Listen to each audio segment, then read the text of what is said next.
नमस्कार.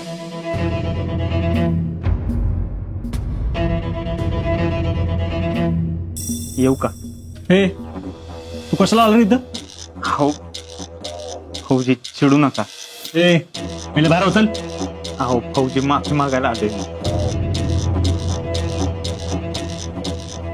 माफी? होय.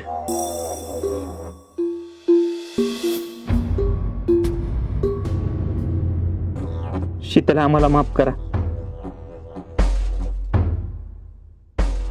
आमच्याकडनं जो काय गुन्हा झालाय तो अक्षम्य आहे. शीतल प्लीज मला माफ करा.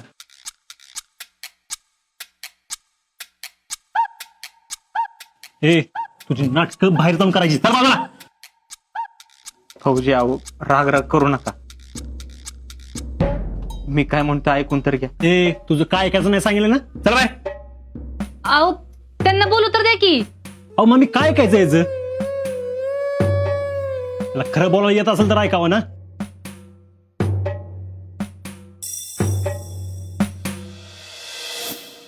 अहो फौजी सगळ्यांना सुधारायला एक संधी दिली पाहिजे ना. तुम्ही चिडलात, शीतलनं आम्हाला कानाखाली लावली, त्याबद्दल आमचं काही एक म्हणणं नाही. ते बरोबर होते. तुम्हाला तर सगळं पहिल्यापासून माहिती. आमचं शीतल बरोबर लग्न ठरलं. हा आम्हालाही वाटत होतच की त्यांच्या बरोबर लग्न व्हावं. आम्ही पण स्वप्न रंगवली, सुपारी ठरली.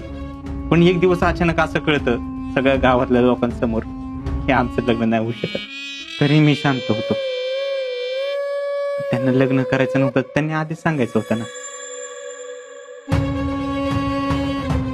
हा तर त्यांचा गैरसमज झाला तर त्यांची काही चूक नाही. आता काय घडलंय, चूक कुणाची आहे काहीच कळत नव्हतं. ह्याच्यामुळे आमची चिडचिड व्हायला लागली होती. त्यामुळे आमचा तोल सुटला आणि आम्ही चुकीचं वागलो. झाल्या प्रकारामुळे शीतलनं आम्हाला कानाखाली लावली. आमची गावात बदनामी झाली, मान खाली घालायला लागली. सगळं दुनियेसमोर आमची किंमत नाही राहिली. हा पण त्याची आम्हाला काही चिंता नाही. म्हणून काय शीतल तुम्ही आम्हाला माफ करणार नाही का? कराल ना? पुरी माफ कर त्याला. तो माफी मागतोय ना, माफ करून टाका.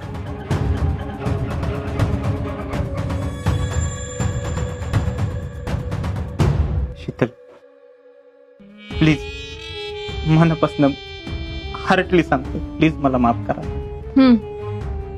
तुम्ही मनापासून माफ केलेलं दिसत नाही. असो, आम्ही तुमच्या भावना समजू शकतो. येतो आम्ही. भैया आलाय तर प्रसाद घेऊन जावा. होय.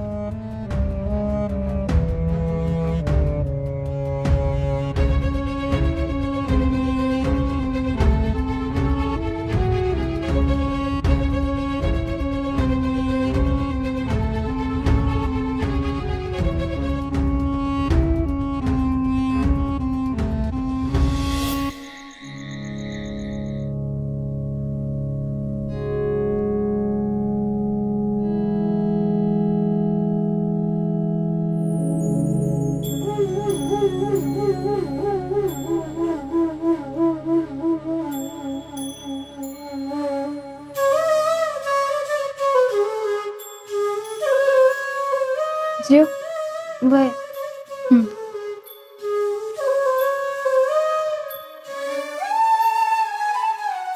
समाधान्या, आता आज्याचं सगळं व्यवस्थित झालंय बघ. सगळं पार पडले. म्हणजे लग्न बी झालं, देवदेव पण झाला आणि पूजा बी झाली. आता मला आज्याची काय बी काळजी नाही बघ. आता जेडीच तेवढं काय करायचं ते एक ठरवूया आपण. आणि माझ्या पुरीचं जी काय करायचं ना ते मी ठरवते. आता तुम्ही नका लक्ष घालू त्याच्यात. तुमच्या नातूचं झालं ना समजा मनासारखं. आता पुढं काय करायचं मी बघते. आजवर केलं तेवढं भलं लई झालं.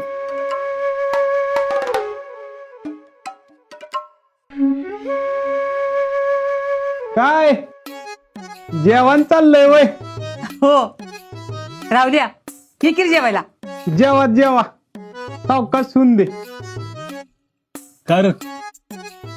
काय काम काढलंस? काम कशाला लागतंय मला? ते शक्र्याची म्हशी आली ना, मग आमच्या घरात खरवीच केला होता. लय जेवलो. म्हणलं जरा शतपावली करून यावं म्हणून आलो. कर कर, शतपावली कर, तुला गरज आहे त्याची. आजा, तुझ्या बरोबर सकाळी याला पळायला नेत जा की रे, जरा वजन कमी होईल त्याचं. यो पळतोय होय? ए, तू मला चॅलेंज देऊ नको काय. मी एकदा बुंगा सुटलो की कुणाच्या बापाला पण मग गावत नसतो. काय बस, लय शहाणा आहेस.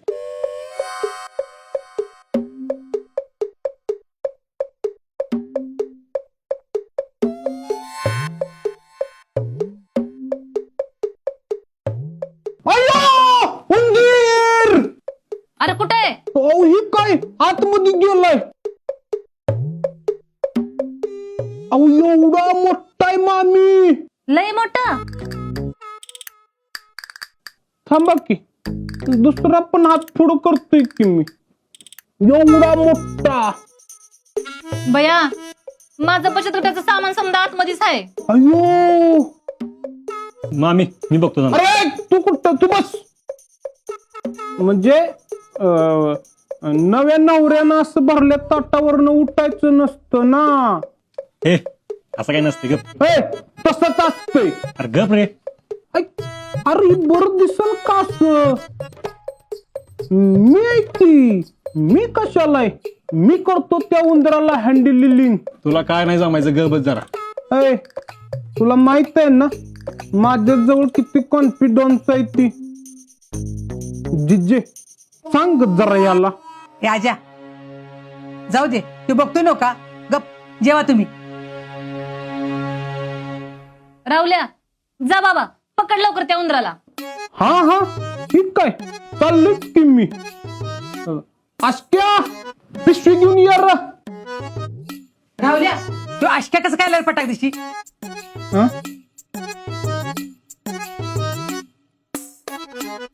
हा, ह्यो फास्ट आहे ना उंदीर पकडण्यात म्हणून.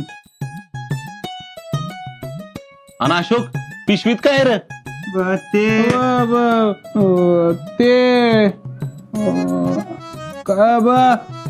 हा, उंदीर पकडण्याचं मशीन आहे, मशीन. ए बाबा, जा पकड लवकर ते उंदीर. ए धापण्या, चल आपण उंदीर पकडे. उंदीर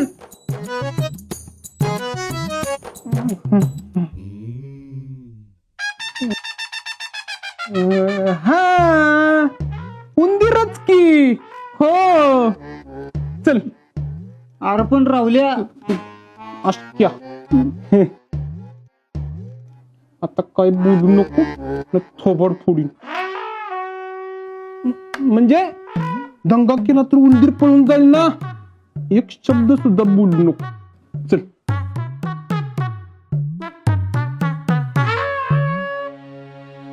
काय चाललेलं असतंय राहुल्याचं, त्याचं त्यालाच माहित. असू दे, काहीतरी करतो नका. तुम्ही जेवा. हे रावल्याच्या डोक्यात काय तर शिजते.